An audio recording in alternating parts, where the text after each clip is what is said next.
열왕기하 13장 14절부터 마지막 25절까지 말씀입니다. 오늘 본문은 두 부분으로 나눌 수 있는데요. 먼저 14절에서 21절까지는 선지자 엘리사의 죽음에 대해서, 그리고 22절부터 25절까지는 이스라엘과 아람의 전쟁에 대한 이야기가 기록되어 있습니다. 먼저 14절 말씀을 보면 엘리사가 죽을 병이 들매라는 말씀으로 시작이 되고 있는데, 이 말씀을 보면 하나님의 사람인 선지자 엘리사에게도 죽을 병이 찾아왔다는 것이죠. 성경을 보면 인간이 겪는 질병은 징계와 심판의 도구로 사용되기도 하지만, 다른 한편으로 하나님이 이 땅에서 사명을 다 마친 성도들을 불러가시는 방편이기도 합니다. 그래서 우리는 이 병의 유무에 따라 어떤 하나님이 복을 주셨냐, 저주를 주셨냐, 이런 판단을 할 수가 없는 것이죠. 하나님의 주권 가운데 우리는 병이 들기도 하고 낫기도 하고 또 죽을 병으로 죽기도 하는 것입니다. 자, 엘리사가 죽을 병에 걸렸다는 소식을 들은 당시 이스라엘의 왕이었던 요아스는 엘리사를 만나러 갑니다. 요아스는 엘리사에게 눈물을 흘리며 내 아버지여, 내 아버지여, 이스라엘의 병거와 마병이여, 이런 고백을 하고 있죠.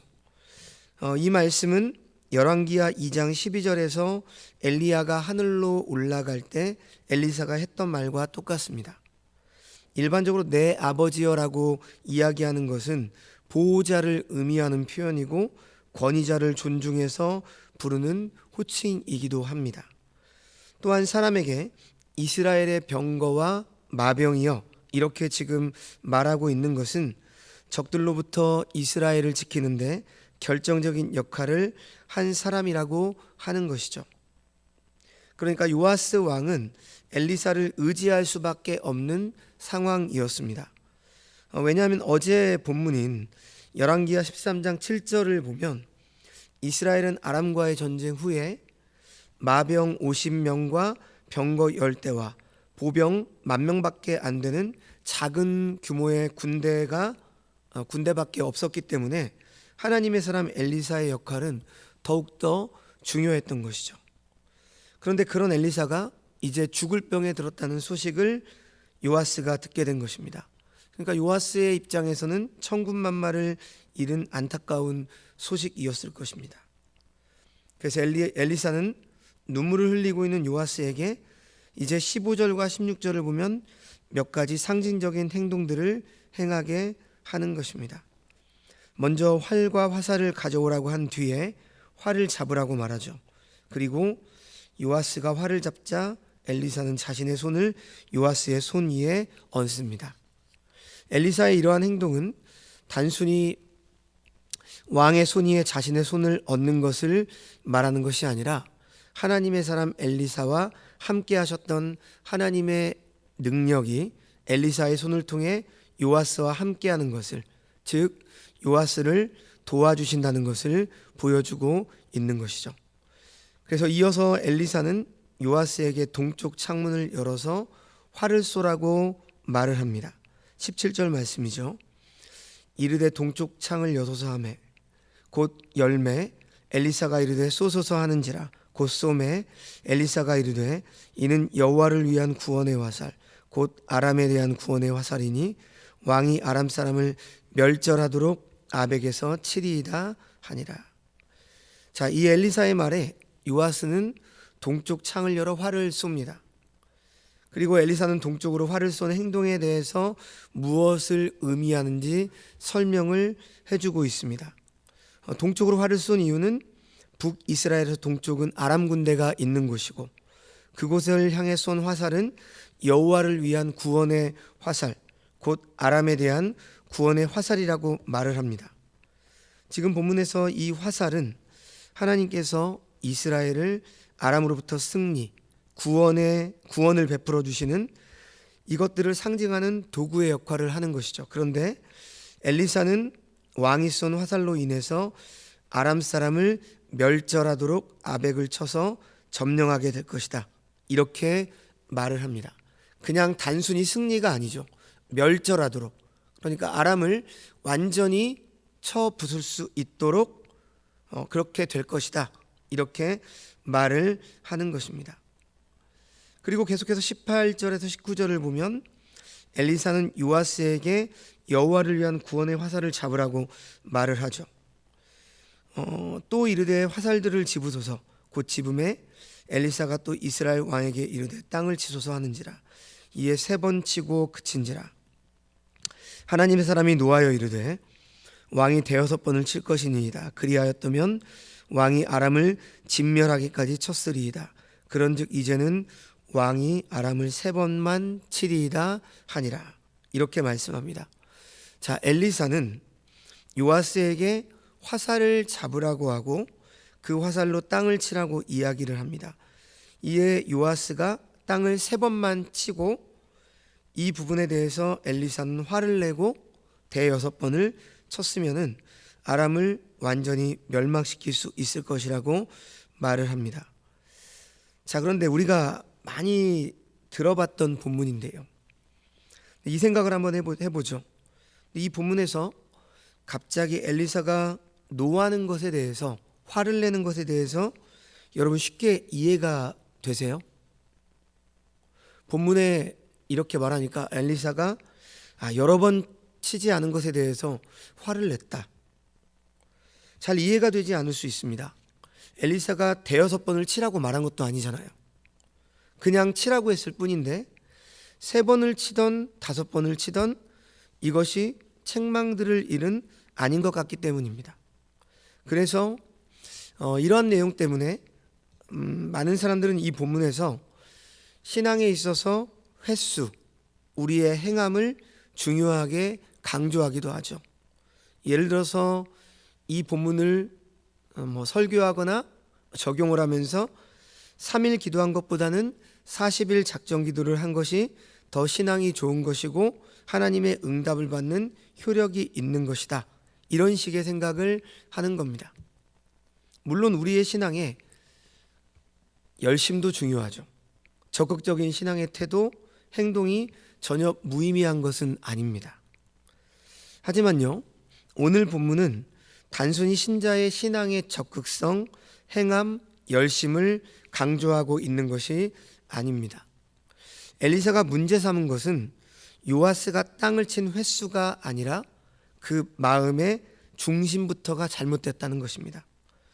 왕이 화를 쏠 때 성경은 곧 손으로 잡음에 또 곧 쏘매라고 그 동작이 아주 신속한 것으로 표현을 하고 있습니다. 그러나 땅을 칠 때에는, 제가 원어를 안 봐서 모르겠는데요, 한글 성경으로 보면 곧이라고 하는 수식어가 사라졌습니다. 이 곧이라고 하는 말이 확신에 차서 진심으로 순종하기에 신속하게 행동했다는 뜻으로 생각을 해볼 수 있다라고 한다면, 곧이 없는 행동은 느릿느릿 마지못해 한 행동으로 생각할 수 있는 것이죠. 그러니까 확신 대신에 의심이나 불만에서 나오는 행동인 것입니다. 엘리사는 왕의 태도에서 그 중심을 읽은 것입니다. 땅을 3번 친 것에 여호와가 구원자라는 믿음에도 머물지 못하는 요아스의 중심을 본 것이죠. 분명히 아람을 멸절시킬 것이다 라고 말했다고, 그것을 분명히 들었는데, 그랬다고 한다면 한 3번 정도 치고 끝날 일이 아니라 멸절시킨다고 한다면 그 간절한 마음이, 그 마음의 중심이 행동으로 반영이 되게 되어 있다라고 하는 것입니다. 여러 가지 해석이 있을 수 있어요. 하지만 저는 그런 생각이 듭니다. 그리고 지금 본문에서 이 치다라고 번역된 히브리 단어 낙하라고 하는 단어인데, 이 사용을 보면 시제가 미완료형입니다. 그러니까 미완료형은 그 지속적인 용법이거든요. 그러니까 엘리사가 요아스에게 땅을 계속 치라고 이야기한 것입니다. 계속 치십시오, 이런 의미가 있는 거죠. 요아스는 화를 쏜 후 그 의미를 들었기 때문에 화살로 땅을 치라고 했을 때 그 의미를 조금 더 생각해 볼 필요가 있었습니다. 그리고 엘리사를 통해 주어진 하나님의 말씀을 신뢰하며 순종할 필요가 있었죠. 그런데 요아스는 이 엘리사의 말을 온전히 따르지 않고 이 정도면 충분하겠지라고 하는 생각을 가지고 땅을 3번만 치고 그만둔 것입니다.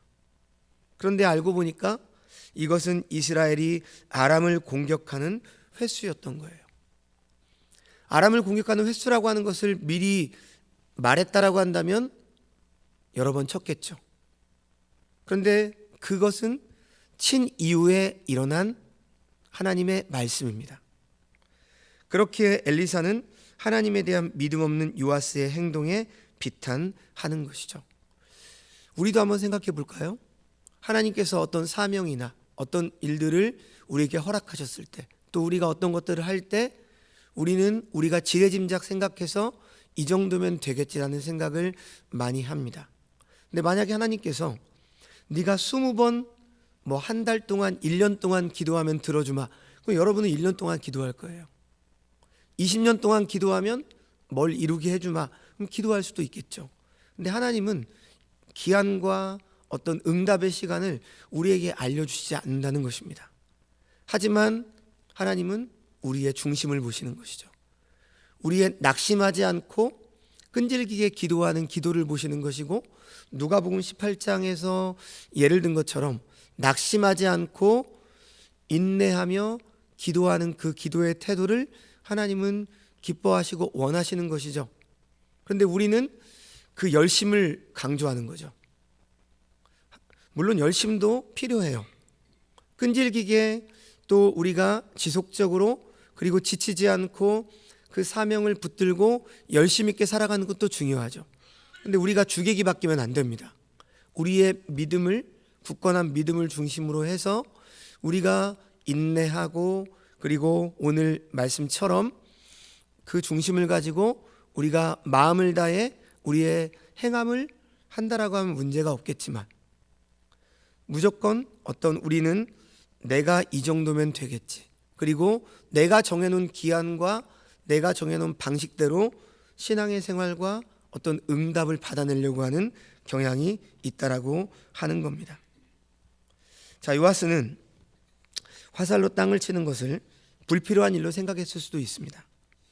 엘리사가 죽는 마당에 이러한 행동이 무슨 도움이 되겠는가, 이런 생각을 했을 수도 있습니다. 성경은 말하고 있지 않기 때문에 추론을 해보는 겁니다. 자, 그래서 엘리사의 말에 그저 마지못해 움직임으로 3번을 치고 그쳤을 수도 있는 것입니다. 그리고 엘리사는 그러한 요아스의 중심을 보고 믿음과 확신에 거하지 못하는 요아스를 책망한 것으로 이해할 수 있는 거죠. 사실 우리의 일반적인 생각으로는 화살로 땅을 치는 것이 아람 군대와 싸우는 일에 무슨 의미가 있고 무슨 도움이 되겠는가, 이런 생각을 하게 됩니다. 그러면서 우리들은 자연스럽게 나에게 실제적으로 도움이 되고 유익이 되는 일이 무엇인가를 생각하게 되는 것이죠.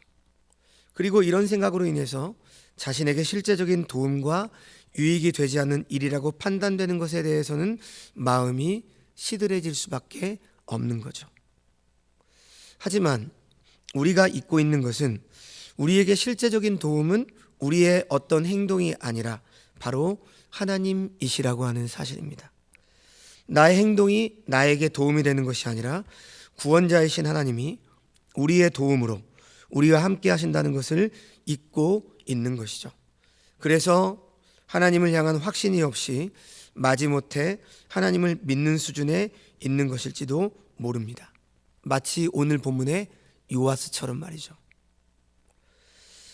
자, 이제 20절과 21절 말씀 보시면 엘리사가 죽은 후에 모압에서 도적대가 이스라엘 땅을 침범합니다. 종종 추수 때나 가을에 수확한 식량이 떨어질 때쯤인 봄에 먹을 것을 구하기 위해서 도적대가 이스라엘 마을들을 습격하는 일들이 그 당시에 있었습니다. 자, 그런데 그중 모압의 도적대가 엘리사의 무덤이 있는 곳을 지나가고 있을 때 마침 이스라엘 사람들이 장사를 지내다가 모압 도적대를 보고 다급한 나머지 시체를 엘리사의 무덤에 던져놓고 간 겁니다. 그런데 그 시신이 엘리사의 뼈에 닿자 죽은 사람이 살아나는 기적이 일어난 것이죠. 자, 이 사건이 말씀으로 기록된 것은 지금 갑작스럽게 우연으로 기록된 것이 아닙니다. 이스라엘에게 지금 중요한 의미를 보여주고 있는 거죠. 그것은 이스라엘의 병거와 마병이었던 엘리사의 시신에 신비한 능력이 있다라고 하는 것이 아니라, 엘리사는 죽었지만 엘리사를 통해서 역사하시던 하나님은 지금도 이스라엘과 함께 하신다는 것이죠. 그리고 하나님께서 이스라엘을 여전히 버리지 않으셨다. 이것을 지금 엘리사의 시신을 통해서 역사하신 것입니다. 그래서 이스라엘에게 있어서 희망을 갖게 하는 기적을 보여주신 것이죠. 엘리사가 죽었어도 엘리사의 하나님은 살아있다. 바로 이것을 우리에게 보여주고 있습니다. 하나님께서 이스라엘을 끝까지 돌보시고 은혜를 베풀어 주시는 그 이유에 대해서 이제 다음 구절을 보면 성경 기자는 이렇게 증거해요. 22절 23절을 보시면, 아람은 여호아스 왕이 이스라엘을 다스리는 동안 이스라엘을 멸망시키려 했지만 이스라엘을 멸망시킬 수 없었습니다. 그 이유가 바로 나오죠. 이스라엘이 하나님 앞에 은혜 받을 만한 자격이 있어서가 아니라, 은혜 받을 자격이 없지만 하나님께서 지금 아브라함과 이삭과 야곱과 세우신 이 언약 때문에 이스라엘에게 여전히 하나님은 은혜를 베풀어 주시고 불쌍히 여겨 돌봐주시고 이스라엘을 완전히 버리지 않으셨다라고 하는 사실입니다. 그리고 그 은혜로 인해서 하나님께서 엘리사를 통해 요아스에게 말씀하신 말씀이 그대로 이루어진 것을 보여줍니다. 마지막 23절에서 25절을 보시면, 아람 왕 하사엘이 죽고 베나다시 왕이 되면서 요아스가 성읍을 다시 빼앗아 왔습니다. 엘리사의 말대로 3번 아람을 쳐서 이기고 이스라엘 성읍을 회복한 것이죠. 자, 이 사실은 이스라엘의 군사력으로 아람과의 전쟁에서 승리한 것이 아니라 하나님께서 엘리사를 통해서 말씀하신 승리가 그대로 주어졌음을 보여주고 있습니다. 결국 이스라엘의 승리의 원인은 하나님의 은혜 때문입니다. 이스라엘은 패역한 백성들이었지만 그들이 진멸당하지 않은 것은 은혜를 베푸시고 돌아오기를 기다리시는 하나님의 선하심 때문이었다라고 하는 것이 오늘 본문이 마지막으로 강조하고 말씀하고 있는 것이죠. 자, 말씀을 정리합니다. 어제 오늘에 걸쳐서 열왕기하 13장을 우리가 살펴보았는데, 이 13장 전체를 보면 이스라엘이 아람의 지배 아래에서 그래도 멸망을 당하지 않고 명맥을 유지할 수 있었던 것은 과거에 그들의 조상들과 세운 바로 언약 때문이었다라고 하는 사실입니다.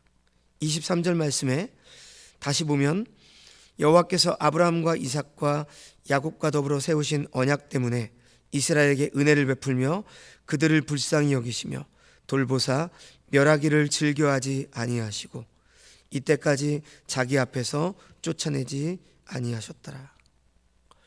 아람 왕의 확대를 받았을 때 여호와께 간구했던 여호아스의 기도, 엘리사를 방문했을 때 눈물을 흘리며 탄식했던 요아스의 믿음, 그리고 이러한 기도와 믿음이 이스라엘의 구원으로 이어질 수 있었던 것은 바로 하나님께서 이스라엘의 조상들에게 주셨던 하나님의 언약 때문이었다라고 하는 것입니다. 아브라함과 이삭과 야곱과 더불어 세우신 이 언약 때문에 은혜를 베풀고 불쌍히 여기시고 멸하기를 즐겨하지 아니하셨던 것이죠. 그러므로 언약이 바로 모든 은혜의 원천인 것입니다. 이스라엘을 향한 하나님의 심판은 멈추지 않고 계속되고 있었습니다. 그러나 심판보다는 은혜를 베푸시기를 기뻐하시는 하나님께서는 여호아스가 기도했을 때, 요아스가 엘리사를 찾아왔을 때 그들 속에 있는 그 부족하지만 신락 같은 믿음을 보시고 하나님의 구원을 베풀어 주셨던 것입니다. 이것은 그들의 삶이 철저한 회개를 통해서 온전한 삶으로 변화되었기 때문이 아닙니다. 우리가 온전히 회개를 할 수 있습니까? 우리는 스스로 회개할 수 없습니다. 바로 하나님께서 그들의 조상과 맺은 언약 때문이죠. 비록 이스라엘은 언약을 늘 잊어버리고 배반할지라도 하나님은 이 언약을 끝까지 붙들고 이루어 가시는 신실함을 우리들에게 보여주시는 것입니다. 그리고 이 언약의 성취이신 바로 예수 그리스도를 통해서 언약은 완벽히 이루어졌고 우리는 성취된 언약을 맛보고 있는 자들이죠. 하지만 그 성취되어서 우리가 구원을 받은 사람들임에도 불구하고 우리의 삶은 어떻습니까? 여전히 부족하고 여전히 죄를 짓고 하나님의 자녀답지 못하는 언행심사를 가지고 살아가요. 이 땅에 많은 교회들이 많은 죄악의 문제로 넘어지기도 하고 무너지기도 합니다. 하지만 그럼에도 불구하고 하나님의 은혜는 언제나 지속됩니다. 그 이유가 무엇 때문이죠? 우리의 어떤 행함, 우리가 했던 일들, 이런 것들 때문이 아니에요. 우리 안에 있는 예수 그리스도, 언약의 성취이신 예수 그리스도, 그리고 그것으로 주신 성령의 내주 때문에 우리는 여전히 은혜의 사람으로 살아갈 수 있는 겁니다. 죄를 지음에도 은혜의 상태에 있는 거예요. 이것이 신비죠. 그래서 우리는 아담보다 더 뛰어난 존재입니다. 비록 죄로 인해서 물들어 있고 여전히 우리 안에는 죄성이 있지만 그럼에도 불구하고 우리는 아담보다 더 하나님의 은혜를 받은 자예요. 왜? 성령 하나님이 우리와 내주하고 있기 때문이죠. 바로 이러한 신실하신 하나님. 그래서 새 이스라엘로 부름을 받은 교회의 성도들인 우리도 완전하게 하나님의 구원과 능력을 누리는 것이 아니라 하나님의 언약 안에서 그 은혜로 구원의 은총을 누리고 있기 때문에 우리는 감사할 수 있는 것이고 우리는 다시 힘을 내어서 하나님 앞에 나아갈 수 있는 것입니다. 우리의 삶 가운데 하나님의 약속을, 말씀을 신뢰하며 성도답게 살아가며 우리의 삶을 늘 고치고 돌이키는 그런 은혜의 주의 백성들이 되시기를 주님의 이름으로 축원합니다. 기도하겠습니다.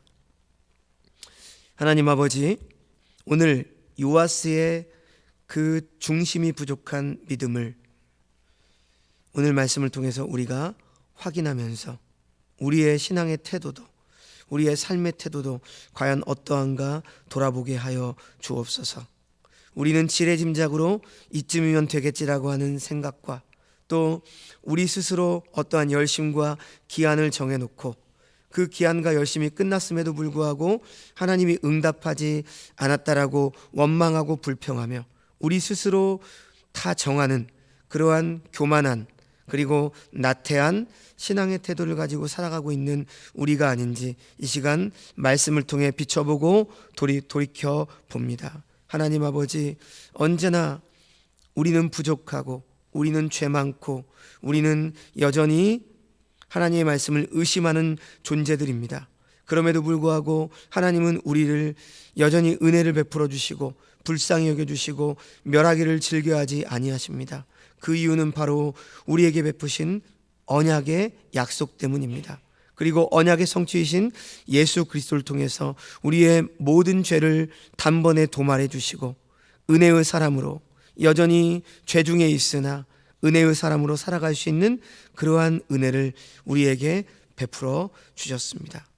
바로 이 은혜의 삶을 붙잡고 그 언약을 붙잡고 우리가 구원받은 백성답게 이 땅 가운데 세상의 것들로 흔들리는 것이 아니라 하나님의 영원한 것들을 사모하며 믿음으로 그 중심을 잃지 않고 우리의 삶을 성실하게 살아가는 주의 백성들 다 되게 하여 주시옵소서. 엘리사의 그 뼈를 통해서도 역사하시는 살아계신 하나님을 우리가 의지하며 우리의 현실이 비록 팍팍하고 힘들지라도 하나님은 쉬지 않고 우리의 구원을 이루어 가시는 하나님이심을 신뢰하며 우리가 우리의 삶을 성실하게 살아가는 주의 백성들 다 되게 하여 주옵소서. 모든 말씀 예수님의 이름으로 기도합니다. 아멘.